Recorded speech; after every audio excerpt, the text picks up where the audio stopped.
తెలంగాణ రాష్ట్రం ఖమ్మం జిల్లాలో జనజాగృతి ఆధ్వర్యంలో జనం బాట కార్యక్రమాన్ని కొనసాగిస్తున్న ఎమ్మెల్సీ కవిత ఇవాళ ఖమ్మం, భద్రాద్రి కొత్తగూడెం జిల్లాల్లో ప్రాంతాల్లో పర్యటించనున్నారు.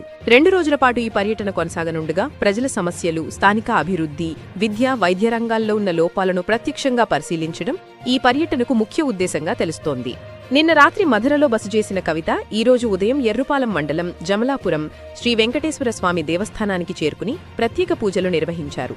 అలీ దర్శనం అనంతరం జాగృతి జనం బాట పేరుతో మధుర పట్టణంలో ప్రజలను కలుసుకుంటూ పర్యటన కొనసాగించనున్నారు. మధ్యాహ్నం సత్తుపల్లి ఏరియా ఆస్పత్రిని సందర్శించి అక్కడి సదుపాయాలు, వైద్య సిబ్బంది పరిస్థితులు, రోగుల సమస్యలను తెలుసుకోనున్నారు.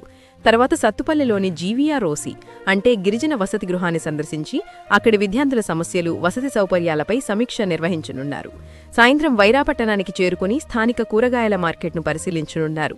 రైతులు, వ్యాపారులతో మాట్లాడి మార్కెట్ పరిస్థితులు తెలుసుకోనున్నట్లు సమాచారం.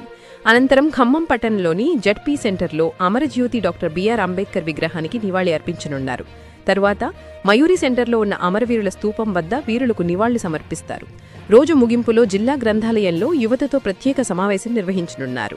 యువత అభిప్రాయాలు, సమస్యలు, అవకాశాలు, నైపుణ్యాల అభివృద్ధిపై చర్చించనున్నట్లు జాగృతి వర్గాలు తెలియజేశాయి. జమలాపురం వెంకటేశ్వర స్వామి ఆలయం దర్శనం అనంతరం ప్రారంభమయ్యే ఈ రోజు పర్యటన మొత్తం ప్రజలతో నేరుగా మమేకమై వారి సమస్యలను తెలుసుకుని పరిష్కార మార్గాలను అన్వేషించే దిశగా ఉండనుంది. ఎమ్మెల్సీ కవిత ఖమ్మం జనంబాట కార్యక్రమానికి సంబంధించి వివరాలు కొనసాగుతాయి. స్టేట్ ట్యూన్ స్ఫూర్తి ఇండియా న్యూస్. ఇది సామాన్యుడి చేతిలో అస్త్రం. మన ఛానల్ను సబ్స్క్రైబ్ చేయడం మర్చిపోవద్దు.